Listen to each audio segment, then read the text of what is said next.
Еда – немаловажная составляющая нашей жизни. От качества еды зависит наше самочувствие и даже настроение. Год назад мы переехали в Пловдив и на себе испытали многие рестораны города. А едим в ресторанах мы довольно часто, 2-3 раза в неделю. Да, конечно, можно заглянуть на известные порталы, где туристы оценивают то или иное место, но поверьте, побывав во многих ресторанах, я решила сократить вам время поисков, проб и ошибок и приготовила для вас свой топ 4 ресторанов в Пловдиве. Привет, ребята! Вы на канале «За чашкой кофе». Итак, для того, чтобы картина была полной, я определила параметры, по которым я оценивала рестораны. Первое. Возможности доступа. Здесь имеется в виду, что ресторан работает в любое время года, в нем имеется как закрытое помещение для приема гостей в неблагоприятные условия погоды, так и столики под открытым небом. Также в этом пункте заложены часы работы и ежедневность, то есть ресторан открыт в любой день недели и работает до позднего вечера. Второе. Историческая ценность. То есть ресторан проверенным временем и не вчера открылся. Третье. Сервис. Как быстро примут заказ, как хорошо обслужат, насколько быстро приготовят заказ, как быстро принесут счет. Четвертое. Фишка. Какая изюминка есть в заведении. Пятое. Стандарт качества приготовления еды. Вкусовые качества. Вот если по поводу вкуса можно поспорить, ведь то, что вкусно мне, может быть невкусно вам. Но вот по поводу качества приготовления еды измерение практически абсолютное. Если салат или блюдо, которое вы заказывали месяц назад, приготовлен одинаково спустя месяц, а ведь мы возвращаемся в рестораны за тем или иным вкусом или послевкусием. Так вот, если он был повторен снова и снова, то это говорит о том, что заведение есть стандарт качества приготовления. Вот его и будем оценивать. Шестое. Средний чек на одного взрослого человека. Итак, начнем. Четвертое место — кафе Альфредо. Я дала этому заведению 4 место только лишь потому, что это кафе-мороженое, но в нем, по моему мнению, готовят самые вкусные блины в городе. Блины есть сладкие, соленые, есть бельгийские вафли. Также здесь можно прекрасно позавтракать тостами, либо брускетами, или поужинать легкой трапезой, есть сырные и колбасные тарелки.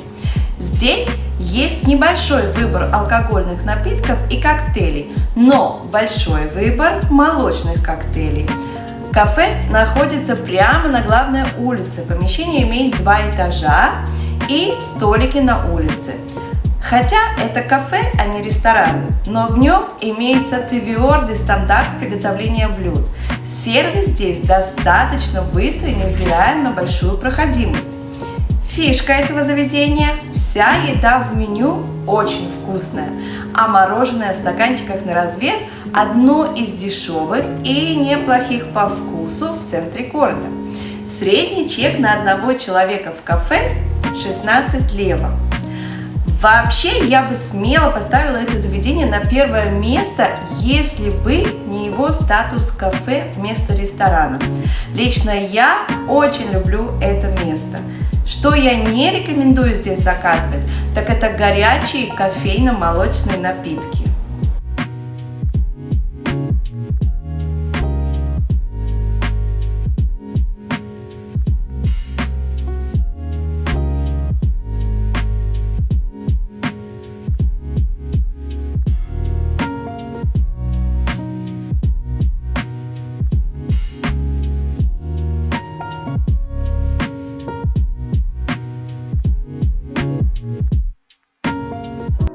Третье место.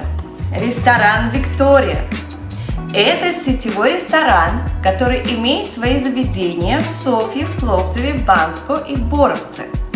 В Пловдиве есть два ресторана. Один находится в центре, в гостинице Ромада Тремонциум, а второй в моле Маркова ТП. Я была в двух этих заведениях в Пловдиве. В обоих есть отдельная посадочная зона для курения.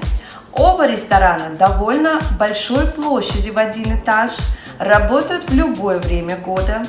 Здесь есть разнообразное меню итальянской кухни, пасты, пиццы, фокаччи, азиатской кухни, суши, азиатские супы, мороженое, так и болгарской кухни. В общем, здесь всего понемногу, но вот как-то отдельно оценить какие-то блюда и стандарт приготовления блюд, за которым хочется вернуться, такая себе история. Я бы сказала на 3 из 6. Итак, ребята, мы в ресторане Виктория в Марково ТП. Я очень люблю этот ресторан, тут прекрасный вид. Тут два помещения. Одно закрытое, в котором нельзя курить, одно полуоткрытое, тут стекла открываются, в котором можно курить. Сейчас я вам покажу, что тут. To see you're the honest I'll ever be. I'm so sorry I never stayed. Overreact and just walk away. Take me back to the place I know. I have the power to let things go. I'm so lost I can't see the shore. You know what that means, we've been here before.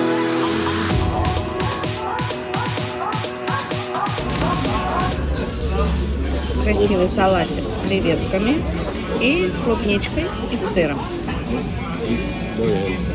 Салат с кальмарами, сыром и ягодами.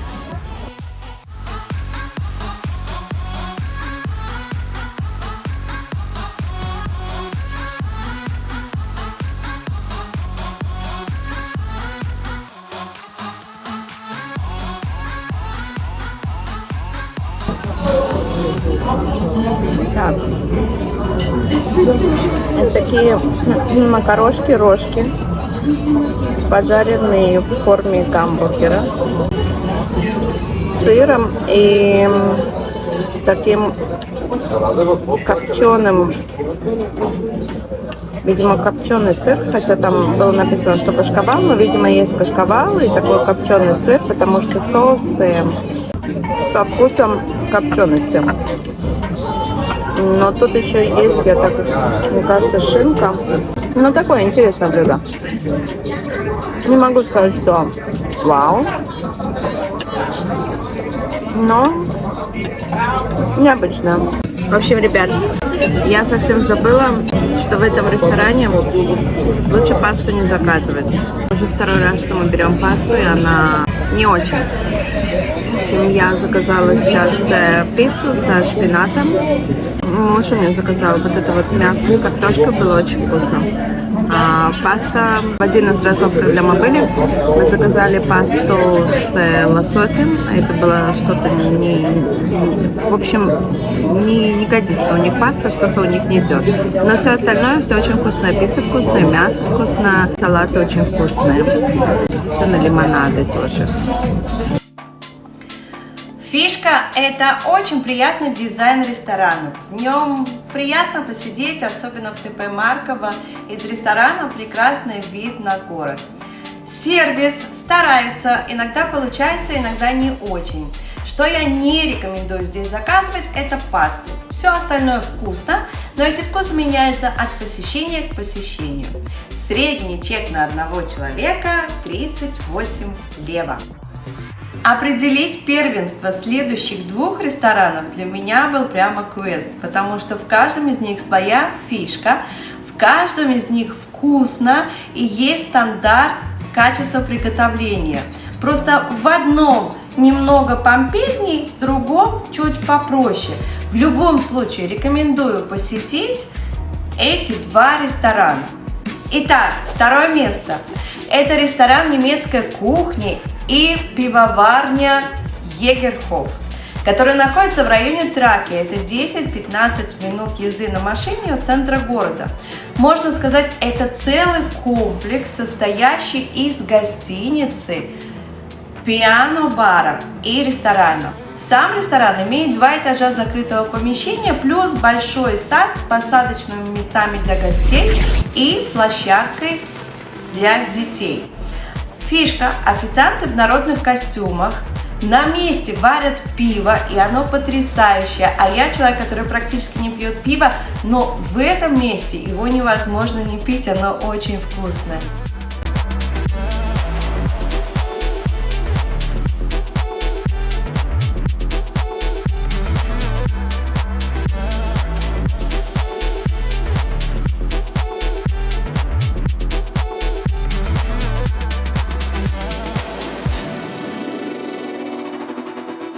Здесь довольно лаконичное меню блюд.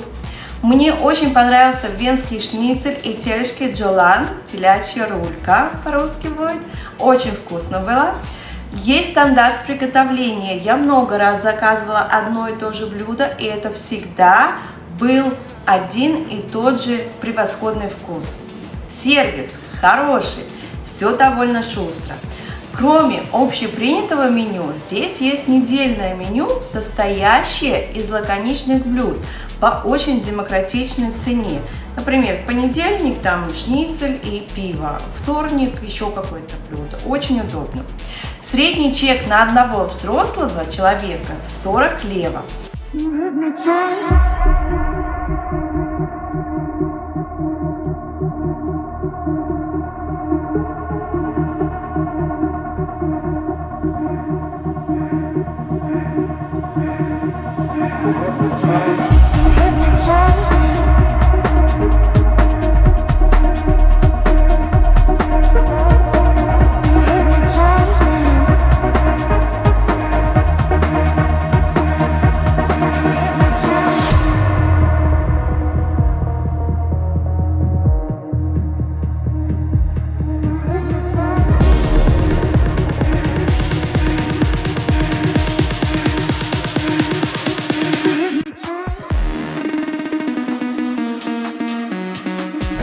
Ребята, я заказала венский шницель. Он тут очень вкусный.